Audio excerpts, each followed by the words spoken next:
আলবদর রাজাকারের বাচ্চারা এখনো কিন্তু ফজলুর রহমানদের মতো মুক্তিযোদ্ধারা জীবিত আছে। এই দেশে মুক্তিযুদ্ধ হয়েছে। মাননীয় সদস্যবৃন্দ বসুন বসুন বসুন প্লিজ।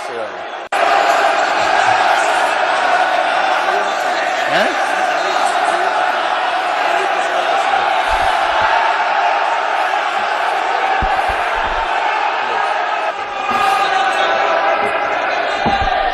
বসুন মাননীয় সদস্যবৃন্দ বসুন। 3রা ডিসেম্বর 1971 সনে আমাদেরকে সহযোগী করার জন্য অংশগ্রহণ করেছিল এবং তার হাজার হাজার সৈন্য এই মাটিতে রক্ত দিয়ে গেছে। এবং যে ইন্ডিয়া আমাদের দেশের স্বাধীনতার জন্য বঙ্গোপসাগরে যে 7ম নৌবহর এসেছিল, আমেরিকার বিশ্বযুদ্ধের রিস্ক নিয়েছিল, আমাদের জন্য সোভিয়েত ইউনিয়ন তিনটা ভেটু দিয়েছিল। তা না হলে আমাদের দেশ স্বাধীন হতো কিনা সন্দেহ ছিল। সেই মুক্তিযুদ্ধের সঙ্গে যখন 1 মাসের গণ আন্দোলনকে তুলনা করা হয়, তখন মুক্তিযুদ্ধকে ছোট করা হয়। আমি মনে মনে ভাবি হয়তোবা আমি মরে গেলেই ভালো হতো। আমি আজকে আপনাদের কাছে প্রশ্ন রাখতে চাই, 5ই আগস্টের পরে কি হলো? আমাকে একটু 5ই আগস্টের পরে কি হলো আপনারা জানেন। এইখানে ইউনূস সরকার ছিল, আমি শিল্পকলার সামনে থাকি। একটা গান হইতে পারে নাই, একটা নাটক হইতে পারে নাই, একটা লালনের গীতি হইতে পারে নাই, একটা বাউল গান হইতে পারে নাই। সবকিছু কালো শক্তি ধ্বংস করে দিয়েছিল। তারা বলেছিল কোন মুক্তিযুদ্ধ হয় নাই। 47-এর যুদ্ধ হয়েছে, আর 24-এর যুদ্ধ হয়েছে, আর 71-এ গন্ডগোল হয়েছে। সেই দিন মুক্তিযোদ্ধা হিসাবে আমি বলেছিলাম, আমি বলতে পারবো কিনা কথাটা আপনি, এই আলবদর রাজাকারের বাচ্চারা এখনো কিন্তু ফজলুর রহমানদের মতো মুক্তিযোদ্ধারা জীবিত আছে। এই দেশে মুক্তিযুদ্ধ হয়েছে। মুক্তিযুদ্ধ সত্য, 30 লক্ষ লোক জীবন দিয়েছে, এটাও সত্য। এই যুদ্ধের মধ্য দিয়ে আমরা সেদিন তাদের সঙ্গে যুদ্ধ করেছি। আমার বাড়ির সামনে মব হয়েছে আমাকে হত্যা করার জন্য। সেদিন আমি আজকের পুলিশকে ধন্যবাদ দিব, আজকের মিলিটারিকে ধন্যবাদ দিব। 10 মিনিটের মধ্যে আমার বাড়ির সামনে তারা গিয়ে উপস্থিত হয়েছে আমাকে বাঁচানোর জন্য। অনেক চক্রান্তের মধ্য দিয়ে ইলেকশন হয়েছে। সেই ইলেকশনে তারা কি করেছে, আজকে যারা আমার ডান দিকে বসে আছে তারা কি করেছে? একদিন তো আমরা ভাই ছিলাম নাকি? তারা যা করেছে সেটা কল্পনা করার মতো না। যত চক্রান্ত করেছে, সেই চক্রান্তের ভিতর দিয়ে যখন তারা প্রচার করতে শুরু করলো তারা বাংলায় 2/3 মেজরিটি পেয়ে তারা পাস করবে, আমি হতভাগা ফজলুর রহমান বলেছিলাম জামাত জোট যদি মেজরিটি পায় তাহলে আমি বিষ খাবো। এই কথাটা আমি বলেছিলাম, আমি বিষ খাবো। হ্যাঁ, কথাটা সত্য, আমি বলে যাচ্ছি। এবং তারা কোনোদিন যুদ্ধে জয়লাভ করতে পারে না, রাজনৈতিক যুদ্ধে, কারণ তাদের পূর্বপুরুষ বাংলাদেশ চায় নাই। বাংলাদেশ যদি থাকে, এই বাংলায় শুধু বেলিচা মিলিয়ার জুই ফুল ফুটে না, এদেশে রক্তগোলাপ রক্ত জবাও ফুটে। এদেশের জঙ্গলে শুধু কোকিল ডাকে না, এদেশের জঙ্গলে রয়্যাল বেঙ্গল টাইগারও থাকে। যতদিন রয়্যাল বেঙ্গল টাইগার থাকবে, মুক্তিযোদ্ধা জিতবে, রাজাকার কোনোদিন এদেশে জয় লাভ করতে পারবে না। আমি চ্যালেঞ্জ করে বলে গেলাম। আমি আজকে আপনাদের সামনে আরো কিছু বলতাম, কিন্তু আমি টাইমটা দেখতে চাই, আরেকটা কথা বলতে চাই। আমি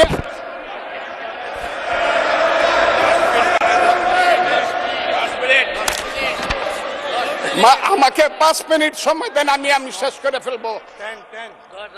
আমি আজকে আপনার সামনে শুধু বলতে এসেছি, মাননীয় সদস্য আরো 3 মিনিট দেওয়া হলো আপনাকে। আমি বলতে এসেছি, হ্যাঁ, আমার বক্তব্যের পরে বলবে আমরা কি মুক্তিযুদ্ধ করি নাই। যেমন বিরোধী দলের নেতা বলেন, ওনাকে আমি অসম্মান করি না, সব সময় মাননীয় বলে কথা বলি, কিন্তু উনার দলের লোকজন এখানে বসে আছে, তারা আমাকে ফজা পাগলা বলে কথা বলে। উনি একদিন এটা বলে তারা নাকি সভ্য, তারা নাকি ইসলাম। এবং উনি যে বলতেছে, ওইদিন বললো যে আমার দাড়ি পাকা, আমার চোখের সমস্ত পাকা। উনি আমার চেয়ে 10 বছরের ছোট, আমার বয়স 78 বছর, আমি 48 সনে জন্মগ্রহণ করেছি, উনি 58 সনে জন্মগ্রহণ করেছে। কথাটা সত্য না মিথ্যা? মাননীয় সদস্য, আমি ওনাকে, আপনাকে কেউ এই ধরনের উক্তি করেছে আপনার সম্বন্ধে? এরকম তো সংসদে কেউ বলে নাই তো। এরকম না, বলছি করেছে। আপনি কেন নিজের টেনে করেছে আছে এখানে উপস্থিত। আমি আজকে আপনাকে বলতে চাই, বলতে থাকেন, আপনি বলতে থাকেন। আচ্ছা, আমি যে কথাটা বলতে চেয়েছিলাম, বিরোধী দলের নেতা বলেছেন উনি মুক্তিযোদ্ধা পরিবারের লোক এবং উনি শহীদ পরিবারের লোক। এবং উনি জামাত ইসলাম করেন, এটা ডাবল অপরাধ। মুক্তিযোদ্ধা পরিবারের লোক কেউ জামাত করতে পারে না। আর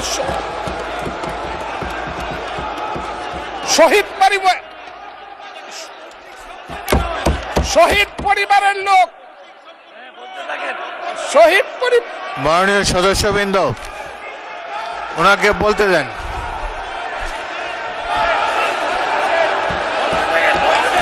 শহীদ মাননীয় সদস্যবৃন্দ, অর্ডার অর্ডার, আপনারা শৃঙ্খলা রক্ষা করুন। মাননীয় সদস্যবৃন্দ, সংসদে শৃঙ্খলা রক্ষা করুন।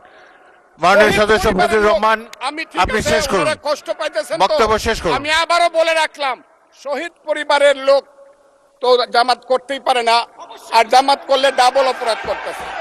দুই,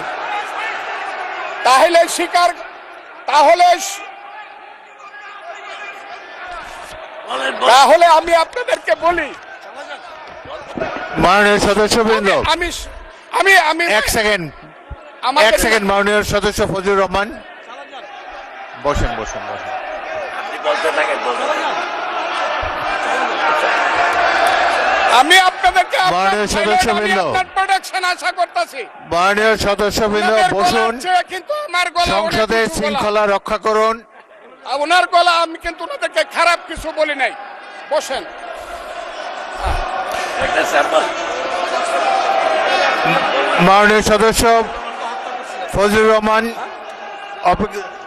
মাননীয় সদস্য ফজলুর রহমান, আপনি একটু অপেক্ষা করুন। আপনি বলতে থাকেন না। মাননীয় সদস্যবৃন্দ, আমি কাজী আজকে নজরুল ইসলাম, আপনাদেরকে প্লিজ সিট জিজ্ঞাসা ডাউন, করি, প্লিজ সিট ডাউন, আমি বলছি my please lord, sit down. এই যে দেখেন তারা কি বসেন, বসেন। ধরনের- তারা তারা কি ধরনের আচরণ করছে। আচ্ছা, আজকে তাদেরকে মাননীয় জিজ্ঞাসা করি, সদস্যবৃন্দ, তাদেরকে আমি মাননীয় তাদের কাছে সদস্যবৃন্দ, জানতে চাই, একটু মনোযোগ তাদের দিয়ে আমার পূর্বপুরুষ- কথাটি শোনার চেষ্টা করুন। বসেন।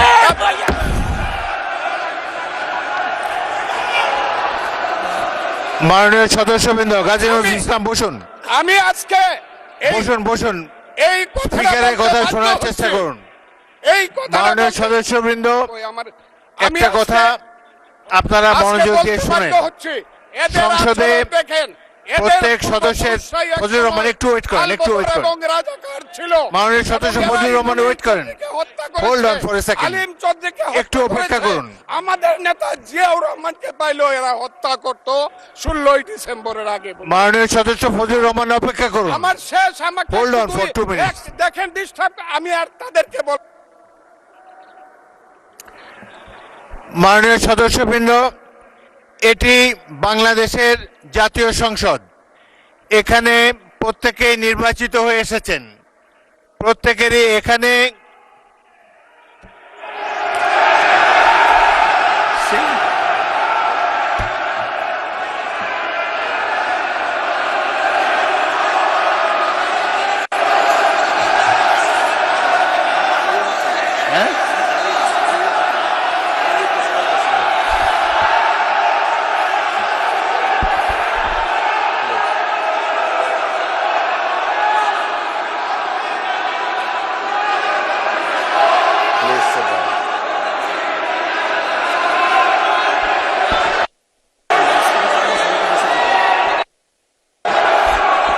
মাননীয় সদস্যবৃন্দ, দয়া করে বসুন।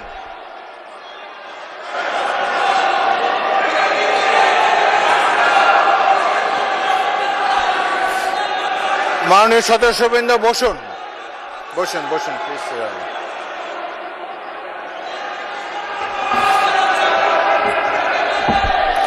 বসুন, মাননীয় সদস্যবৃন্দ, বসুন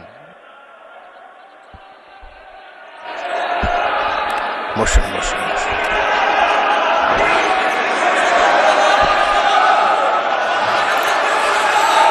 মাননীয় সদস্যবৃন্দ,